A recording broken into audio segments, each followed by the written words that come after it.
Alright folks, so I do believe we're at the end of the digestive system now. This is 24-8 to 24-9.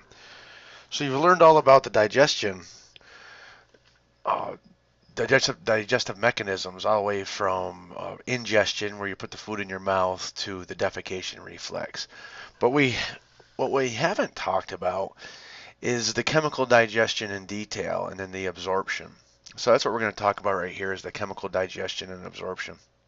So first of all, we're going to digest the four biological macromolecules: carbohydrates, lipids, proteins, and nucleic acids. And we probably, by the way, we don't really talk about digesting nucleic acids too much, but we absolutely do have nucleases that digest nucleic acids. So let's start with carbohydrates. First of all, we start carbohydrate digestion in the mouth. We have salivary amylase. And the salivary amylase can break amylose, or starch, or glycogen, down into trisaccharides, and even some disaccharides. Now, in the stomach, that stops briefly, all right, because the stomach is acidic, and salivary amylase uh, won't function in that acidic environment. But then, when the food enters the small intestine, and bicarbonate from the pancreas neutralizes the acids and even makes the duodenum slightly basic, like around a pH of 8 or so, then we have pancreatic amylase, and that's secreted. And the pancreatic amylase continues the digestion of the amylose, or the starch, or the glycogen. And here we have disaccharides and trisaccharides. So we break down the carbohydrate to disaccharides and trisaccharides. Then, adhering to the microvilli of my simple columnar epithelium. Let me be clear here. The microvilli of my simple columnar epithelium has enzymes adhering to it. When those disaccharides and trisaccharides hit the brush border of my duodenum, enzymes like lactase break down lactose, maltase breaks down maltose, sucrase breaks down sucrose, and so on and so forth. So we break these disaccharides and trisaccharides down into monosaccharides. The monosaccharides are absorbed into the simple columnar epithelium, and then they're absorbed from there into the bloodstream. So here's my monosaccharide now in my bloodstream.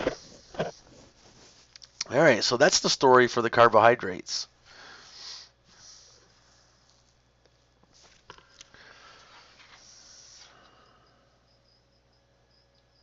Let's do lipids. Well, in the mouth, the saliva has some lingual lipase. Lingual lipase gives us the lingual salivary gland that secretes it. So we do break down lipids a little bit in our mouth, and because our saliva has lingual lipase. And similar to the amylase, the salivary amylase, when it hits the stomach, it pretty much stops. But when you get to the small intestine and the bicarbonate neutralizes the acids and you even become slightly basic, what happens is we have bile secreted into my duodenum from the gallbladder, liver, or gallbladder. And I also have the pancreas secreting pancreatic lipase. Okay, so what does the pancreatic lipase and the bile do? Bile emulsifies the fats, and that means it just breaks it down from a big fat globule to many small fat globules. That increases the surface area on which the pancreatic lipase can act. And then the pancreatic lipase breaks down these fats into monoglycerides and fatty acids. What we do is we absorb these monoglycerides and fatty acids. We rebuild them back into triglycerides. So do we break down triglycerides? Yes, just to absorb them. And then we simply build them back up. Now, triglycerides are hydrophobic. They can't just float around by themselves. What we do is we hook the triglycerides to some proteins. And the complex is called initially chylomicrons. So the lipoproteins are what we call the proteins that carry our cholesterols and our fats. And we have chylomicrons. We have chylomicrons. Whoops. chylomicrons. We have very low density lipoprotein. We have low density lipoprotein. We have intermediate density lipoprotein. We have high density lipoprotein. You probably have heard of some of these before, although I'm not sure you've heard of chylomicrons. But you've definitely heard of LDL and HDL because your doctor talks about your LDL and HDL all the time. We typically say HDL is a good cholesterol and LDL is a bad cholesterol. Well, I got to tell you, that's kind of a misnomer. Cholesterol is just cholesterol, fat is just fat. Well, what makes LDL and LDL bad, quote bad, and HDL, quote good? Well, we'll talk about that next chapter.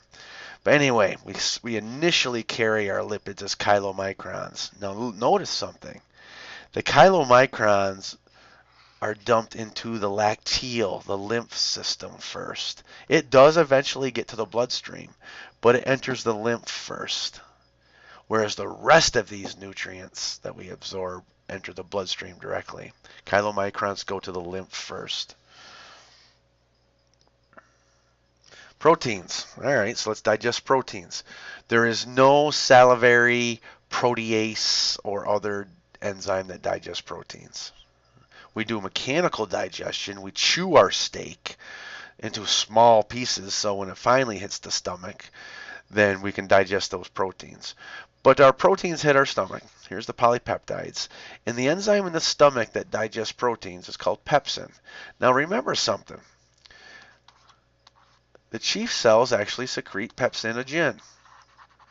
Well, I need pepsin. How does pepsinogen get to pepsin?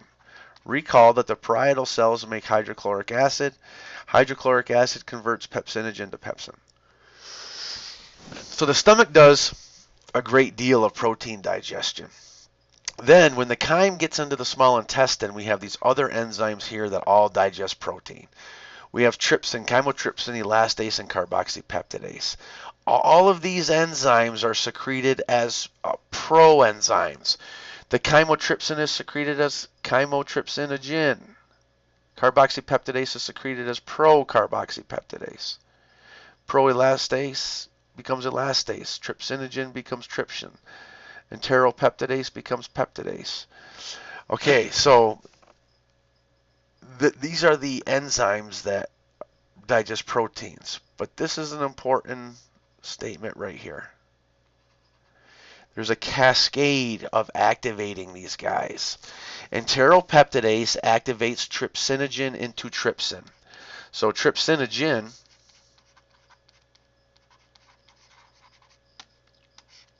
becomes trypsin by enteropeptidase.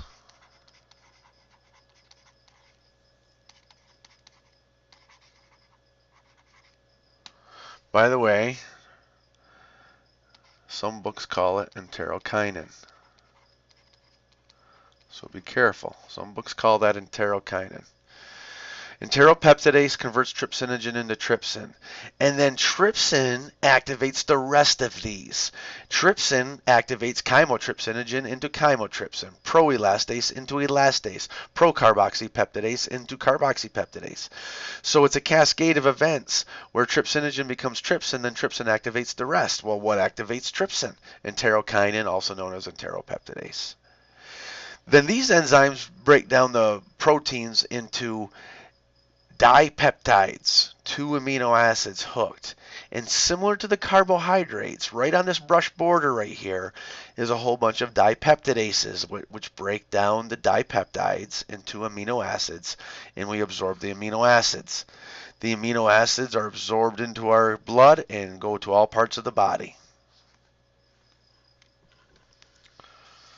All right, so that's proteins. This is the collage showing you carbohydrates, lipids, and proteins. Now, it is true that we have nucleases that digest nucleic acids. We don't typically talk about that too much. Oh, we could, but we don't typically talk about it. We don't consider eating another organism's DNA as really nutrients for us. Although I will tell you that we do have salvage pathways for production of our own nucleic acid. We don't make all of our nucleotides by de novo, meaning from small things. We do have some salvage pathways. So maybe we should talk about the nucleases, but we don't typically talk about nucleases, and we don't typically consider that we're going to go out and eat a steak to get the DNA. You know, we're talking about the proteins, lipids, and carbohydrates. This is a table showing you some of the enzymes we just talked about. You can see the optimal pHs here. You can see why these enzymes aren't active in the stomach. The stomach has a pH of 1 or 2.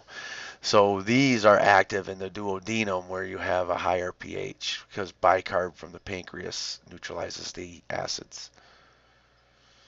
You can see these are the proteases we just talked about.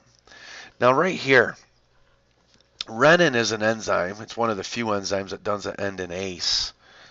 Actually, you can see a couple other here. You can see quite a few here that don't end in ACE.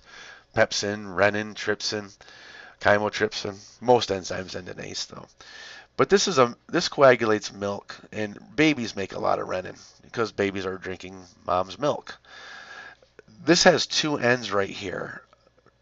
Earlier, when I taught you the renin, angiotensin, aldosterone story, I kept saying renin, a long E. And I did that on purpose because I knew that we'd eventually be talking about renin, the enzyme that coagulates milk. And infants secrete this. Okay, so you can see all these proteases here. You can see the lipases here. And yes, nucleases are mentioned, even though we didn't have a concept map of them. They're mentioned here. All right, so water absorption. There's two statements I want to say, and I want to be careful that you understand the difference. The large intestine, the main job of the large intestine is to absorb water and anything dissolved in it. And when I say anything dissolved, it means the electrolytes or anything else dissolved in it. The main job of the large intestine, is to absorb water. But that doesn't mean the large intestine absorbs the most water. In fact, the small intestine absorbs more water than the large intestine. But the large intestine only absorbs water. So you got to be careful when you read that because you'll misinterpret what they're saying. The small intestine is much longer than the large intestine. The small intestine absorbs more water. But the small intestine has another job, and that job is all these dipeptidases and disaccharidases like lactase and sucrase and maltase. And it absorbs a whole bunch of other things other than water. Whereas the large intestine is only absorbing water, but it doesn't mean it absorbs the most water. Now the thing with water intake is this, and as a healthcare worker, you might be doing I's and O's, intakes and outputs. You'll be measuring how much water goes in and how much urine and feces comes out. It has to be equal. How much water you take in better be how much comes out. And if you look at right here, if you add up all these digestive secretions, and you did the math, how much you take in has to equal how much you lose. All right, so you can go ahead and do the math. Actually, let's do it here. We took in a whole bunch of water, and we absorbed 78 with 7,800 and 1250.